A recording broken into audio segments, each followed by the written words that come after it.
മറ്റു വാർത്തകളിലേക്കാണ്. ശബരിമല സ്വർണ്ണ കവർച്ച കേസിൽ ദിണ്ടിഗൽ സ്വദേശിയായ ഡി മണി പ്രത്യേക അന്വേഷണ സംഘത്തിന്റെ മുന്നിൽ ചോദ്യം ചെയ്യലിന് ഹാജരായി. പ്രത്യേക അന്വേഷണ സംഘം നൽകിയ നോട്ടീസിന്റെ അടിസ്ഥാനത്തിലാണ് ഡി മണി എത്തിയത്. തിരുവനന്തപുരം ക്രൈംബ്രാഞ്ച് ഓഫീസിലാണ് ഡി മണിയും സിം കാർഡ് ഉടമ ബാലമുരുകനും ഹാജരായത്. വിവരങ്ങളുമായി ഡി ബിനോയ് ചേരുന്നുണ്ട്. ബിനോയ്, ശബരിമല സ്വർണ്ണ കവർച്ച കേസിൽ ദിണ്ടിഗൽ സ്വദേശിയായ ഡി മണി ഇപ്പോൾ ചോദ്യം ചെയ്യലിനായി SITയുടെ മുന്നിൽ ഹാജരായിട്ടുണ്ട്. കൂടുതൽ വിവരങ്ങൾ എങ്ങനെയാണ്? ഡി മണിയെ കുറിച്ചുള്ള വിവരങ്ങൾ നൽകിയത് രമേശ് ചെന്നിത്തലയും ഒപ്പം രമേശ് ചെന്നിത്തലയ്ക്ക് ഇത് സംബന്ധിച്ച കൃത്യമായ രേഖകൾ ഉൾപ്പെടെ നൽകിയ പ്രവാസി വ്യവസായിയുമാണ്. ഡി മണിയെ സംബന്ധിച്ചോളം അയാൾ ദിണ്ടിഗൽ സ്വദേശിയാണ്. പുരാവസ്തുക്കൾ വിദേശത്തേക്ക് കടത്തുന്ന ഒരു വലിയ സംഘത്തിൽ പെട്ട ആളാണ് ഡി മണി എന്നാണ് ഈ പ്രവാസി വ്യവസായി നൽകിയ മൊഴി. അതിന്റെ അടിസ്ഥാനത്തിലാണ് പ്രത്യേക അന്വേഷണ സംഘം ദിണ്ടിഗലെത്തി ഡി മണി എന്ന് പറയുന്ന ഡയമണ്ട് മണിയെ കണ്ടെത്തുന്നത്. ഇയാൾ 6 വർഷത്തിനിടയ്ക്കാണ് ഇത്രയും വലിയ ധനികനായി മാറിയതെന്നാണ് പ്രത്യേക അന്വേഷണ സംഘത്തിന്റെ കണ്ടെത്തൽ. അതിനു മുമ്പ് സാധാരണ ഒരു ഓട്ടോറിക്ഷ ഡ്രൈവറായിരുന്നു. ഇയാൾ സ്വന്തം സിം കാർഡ് ഉപയോഗിച്ചല്ല മറ്റു ആളുകളുമായി ആശയവിനിമയം നടത്തിയിരുന്നത്. ഇതിന് ബാലമുരുകൻ എന്ന് പറയുന്ന ഒരാളിന്റെ പേരിൽ എടുത്തിരിക്കുന്ന സിം കാർഡ് ഉപയോഗിച്ചുകൊണ്ടായിരുന്നു ഇയാൾ മറ്റാളുകളുമായി ആശയവിനിമയം നടത്തിയിരുന്നതെന്ന് പ്രത്യേക അന്വേഷണ സംഘം കണ്ടെത്തിയിരുന്നു. തുടർന്ന് അദ്ദേഹത്തെ ചോദ്യം ചെയ്തപ്പോൾ ഉണ്ണികൃഷ്ണൻ പോറ്റിയെ അറിയില്ല എന്നും ഉണ്ണികൃഷ്ണൻ പോറ്റിയുമായി യാതൊരു വിധത്തിലുള്ള ബന്ധങ്ങൾ ഇല്ല എന്നുമായിരുന്നു അദ്ദേഹം പറഞ്ഞത്.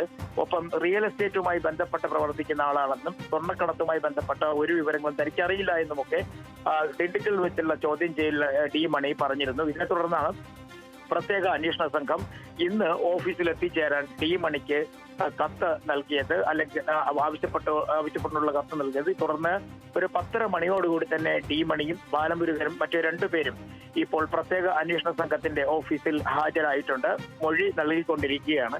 ഉണ്ണികൃഷ്ണൻ പോറ്റിയുമായി വലിയ അടുത്ത ബന്ധമുണ്ട് എന്നാണ് ഈ പ്രവാസി വ്യവസായി പ്രത്യേക അന്വേഷണ സംഘത്തിന് നൽകിയ മൊഴി. അതിൽ പ്രത്യേകിച്ചൊരു കാര്യം എടുത്തു പറഞ്ഞ ഡി മണി ഇവിടെ തിരുവനന്തപുരത്ത് ഒരു വാഹനത്തിൽ എത്തിയിരുന്നു. ആ വാഹനത്തിനകത്ത് വളരെയധികം നോട്ടുകെട്ടുകൾ കണ്ടിരുന്നു. ചില പ്രമുഖരായ ആളുകളുമായിട്ട് ഡി മണിക്ക് ഇടപാടുണ്ട്. മാത്രവുമല്ല ഉണ്ണികൃഷ്ണൻ പോറ്റിയുമായി അടുത്ത സൗഹൃദമുണ്ടെന്നും 4 ഈ ശില്പങ്ങൾ ഡി മണി ഈ ഉണ്ണികൃഷ്ണൻ പോറ്റിയുമായി ഇടപെട്ട് കൈമാറിയിട്ടുണ്ടും എന്നുള്ള വിവരങ്ങളൊക്കെയാണ് അന്ന് നൽകിയിരുന്നത്. എന്തായാലും ഡി മണിയെ വിശദമായി ചോദ്യം ചെയ്യുകയാണ്. കാരണം കണക്കിൽ കവിഞ്ഞ തരത്തിൽ സ്വത്തുള്ള തമിഴ്നാട്ടിൽ തന്നെ ഒരു രാഷ്ട്രീയ പാർട്ടിയുമായി അടുത്തു ബന്ധമുള്ള ഒരാളാണ് ഡി മണി. അതുകൊണ്ട് തന്നെ ഡി മണിയെ കൂടുതൽ ചോദ്യം ചെയ്യൽ മാത്രമേ വിവരങ്ങൾ ലഭിക്കുകയുള്ളൂ. അതിന്റെ അടിസ്ഥാനത്തിലാണ് ഡി മണി ഇപ്പോൾ എത്തിയിരിക്കുന്നത്. ഇത്തരത്തിൽ ഡി മണിയെ ചോദ്യം ചെയ്ത് അറസ്റ്റിലേക്ക് വരികയാണെങ്കിൽ കൂടുതൽ വിവരങ്ങൾ ഇനി ലഭ്യമാകുമോ എന്നുള്ള കാര്യത്തിൽ ഒരു വ്യക്തത വരണം എന്നുണ്ടെങ്കിൽ ഡി മണിയെ മാത്രമല്ല ഒപ്പമുള്ള ബാലമുരുകൻ ഇങ്ങനെ തുടങ്ങിയ ആളുകളെ കൂടി ചോദ്യം ചെയ്യണം. എന്തുകൊണ്ടാണ് ബാലമുരുകന്റെ സിം കാർഡ് ഉപയോഗിച്ചുകൊണ്ട് ഡി മണി ഇങ്ങനെ ആശയവിനിമയം നടത്തിയിരുന്നത് അല്ലെങ്കിൽ മൊബൈൽ ഫോൺ ഉപയോഗിച്ചിരുന്നത് എന്നുള്ള കാര്യത്തെക്കുറിച്ച് ഇപ്പോഴും ഒരു വ്യക്തത വരുത്തിയിട്ടില്ല. എന്തായാലും ഏകദേശം നീണ്ട ഒരു ചോദ്യം ചെയ്യലിലേക്ക് കാര്യങ്ങൾ നീങ്ങും എന്നുള്ളത് ഉറപ്പാണ്. ഡി മണി തിരുവനന്തപുരത്ത് എത്തിയതായിട്ടോ അല്ലെങ്കിൽ ഉണ്ണികൃഷ്ണൻ പോറ്റിയെ കണ്ടതായിട്ടോ ഉള്ള ഒരു തരത്തിലുള്ള വിവരങ്ങളും നൽകിയിട്ടില്ല. പൊതുവെ അദ്ദേഹം പറഞ്ഞ കാര്യങ്ങളും തന്നെ SIT മുഖവിലേക്ക് എടുത്തിട്ടില്ല. അയാൾ പറഞ്ഞതൊക്കെ തന്നെ അവ്യക്തവും തെളിവില്ലാത്തതുമായ കാര്യങ്ങൾ തന്നെ ആയിരുന്നു എന്ന് തന്നെയാണ് പ്രത്യേക അന്വേഷണ സംഘത്തിന്റെ വാദം.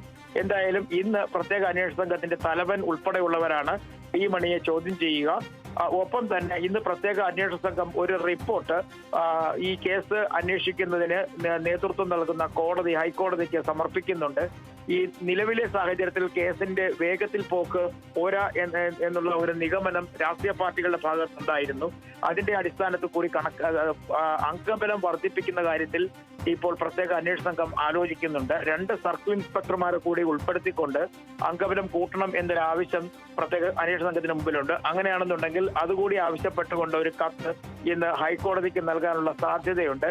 എന്തായാലും ഡി മണിയെ ചോദ്യം ചെയ്യുന്നത് ആരംഭിച്ചു കഴിഞ്ഞിരിക്കുന്നു. ശരി, വ്യക്തമാണ്. ശബരിമല സ്വർണ്ണ കവർച്ച കേസിൽ ദിണ്ടിഗൽ സ്വദേശിയായ ഡി മണി പ്രത്യേക അന്വേഷണ സംഘത്തിന്റെ മുന്നിൽ ചോദ്യം ചെയ്യലിന് ഹാജരായിട്ടുണ്ട്. പ്രത്യേക അന്വേഷണ സംഘം നൽകിയ നോട്ടീസിന്റെ അടിസ്ഥാനത്തിലാണ് ഡി മണി എത്തിയത്. തിരുവനന്തപുരം ക്രൈംബ്രാഞ്ച് ഓഫീസിലാണ് ഡി മണിയും സിം കാർഡ് ഉടമ ബാലമുരുകനും ഹാജരായത്. വിവരങ്ങൾ നൽകിയത് ഡി ബിനോയാണ്.